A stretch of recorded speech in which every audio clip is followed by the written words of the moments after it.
तो इस वीडियो में गैरी कास्पारोव की एक गेम देखेंगे।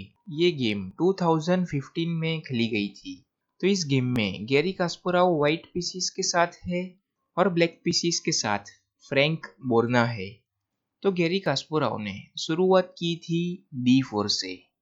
Night F6, bishop G5, Trompowsky attack, D5, E3, bishop F5, bishop takes knight, और कास्पारोव ने शुरुआत में ही अपने बिशप को एक्सचेंज करवाया। ई टेक्स बिशप, बिशप D3 और बिशप पर प्रेशर बनाया। तो ब्लैक ने पहले बिशप को एक्सचेंज ना करवा के अपने बिशप को G6 पर मूव किया। H4, तो कास्पारोव इस बिशप पर प्रेशर बनाना चाहते हैं। क्वीन E7 और ब्लैक क्वीन B4 चेक देने की तैयारी कर रहा है। H5 और बिशप पर प्रेशर है, लेकिन ब्लैक ने बिशप को नहीं बचाया और पहले क्वीन B4 चेक दिया।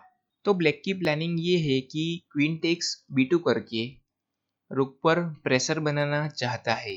गैरी कास्पारोव अगर यहाँ से C3 मूव करते हैं तो क्वीन टेक्स B2 और फिर प्रेशर रुक पर है। लेकिन गैरी कास्पारोव नाइट को मूव करने जाते हैं तो ये बिशप पर से सपोर्ट हट जाता क्वीन का। तो फिर ब्लैक इस बिशप को कैप्चर कर लेता। लेकिन गैरी कास्पारोव चाहे तो इस बिशप को ले सकते हैं और फिर ब्लैक इस रुक को कैप्चर करता है तो रुक टेक्स H7 और प्रेशर रुक पर है। लेकिन ब्लैक अपने रुक को एक्सचेंज नहीं करवा सकता क्योंकि फिर जी टेक्स रुक और इस पॉन को रोका नहीं जा सकता प्रमोट होने से। तो गैरी कास्पारोव ने नाइट C3 मूव किया और चेक को प्रिवेंट किया और ब्लैक ने अभी भी बिशप को एक्सचेंज नहीं करवाया और पहले क्वीन टेक्स B2 किया और प्रेशर नाइट पर है। तो गैरी कास्पारोव ने पहले नाइट पर सपोर्ट नहीं बनाया और पहले बिशप को कैप्चर किया।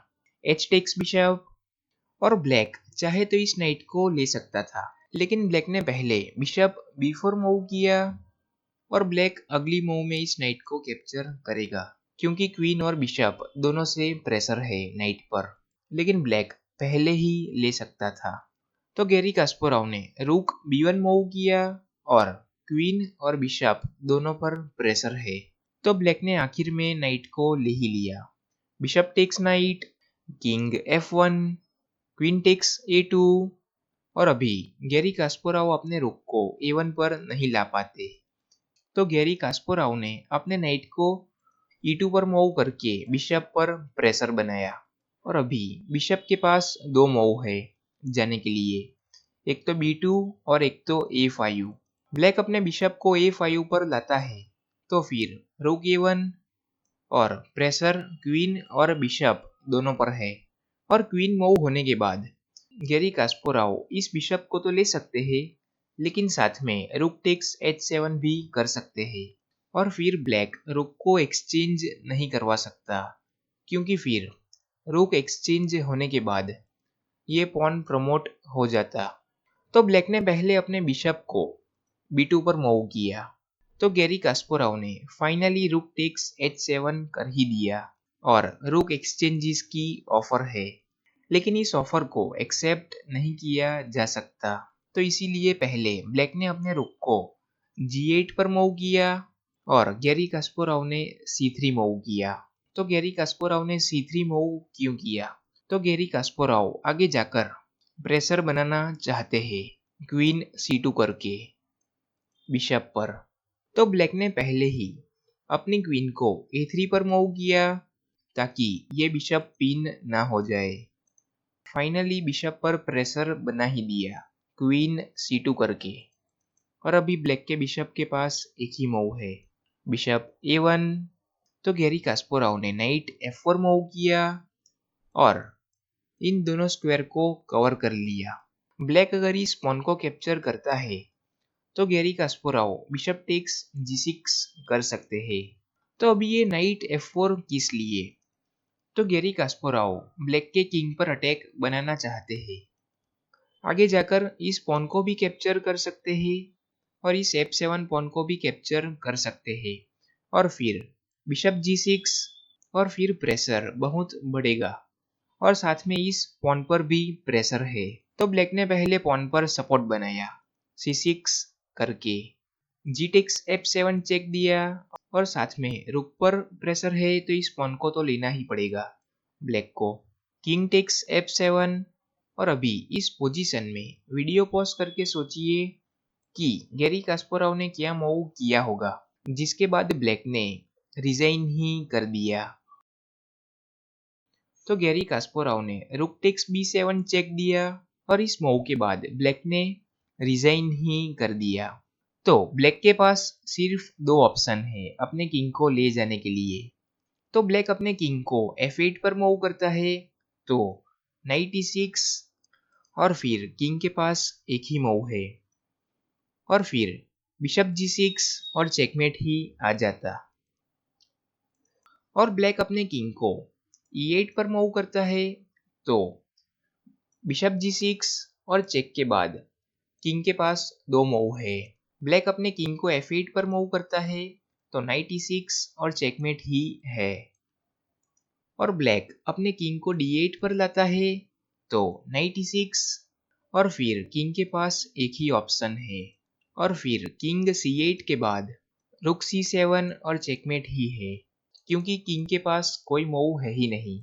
और ब्लैक अपनी क्वीन को बीच में लाता है तो बिशप g6 और फिर किंग के पास एक ही मूव है किंग f8 और फिर यहाँ से इस तरीके से कंटिन्यू कर सकते हैं।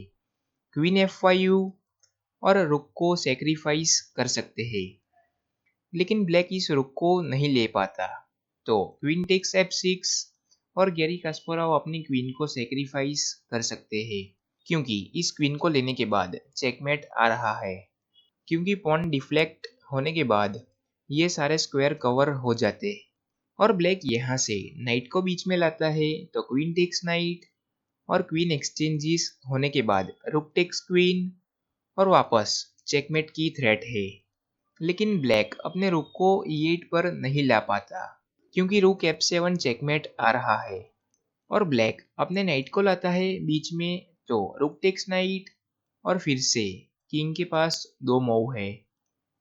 किंग अगर f8 पर जाता है तो गैरी कास्परोव अपने बिशप को g6 पर लाकर प्रेशर बना सकते हैं वापस और वापस चेकमेट की थ्रेट है।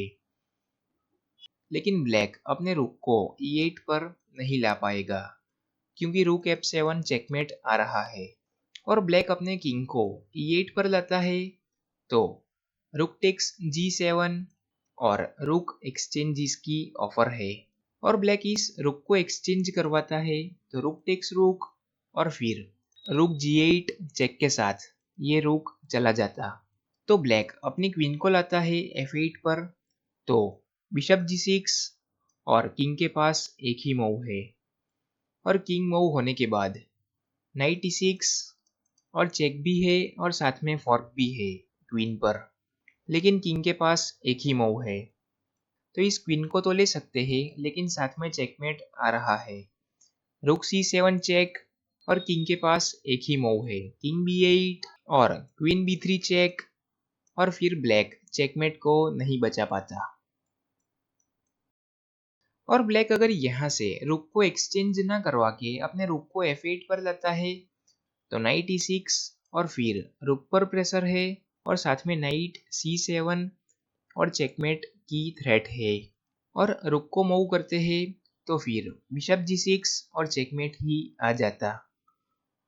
और ब्लैक पहले ही अपने रुक को मूव कर लेता है h8 पर तो बिशप g6 और किंग के पास एक ही मूव है और फिर चेकमेट ही आ जाता। तो गैरी कास्परोव ने रुक टेक्स b7 चेक दिया और इस मूव के बाद ब्लैक ने रिजाइन ही कर दिया। और ऐसी ही गेम्स देखते रहने के लिए चैनल पर बने रहिए और चैनल को सब्सक्राइब जरूर से कर लीजिए।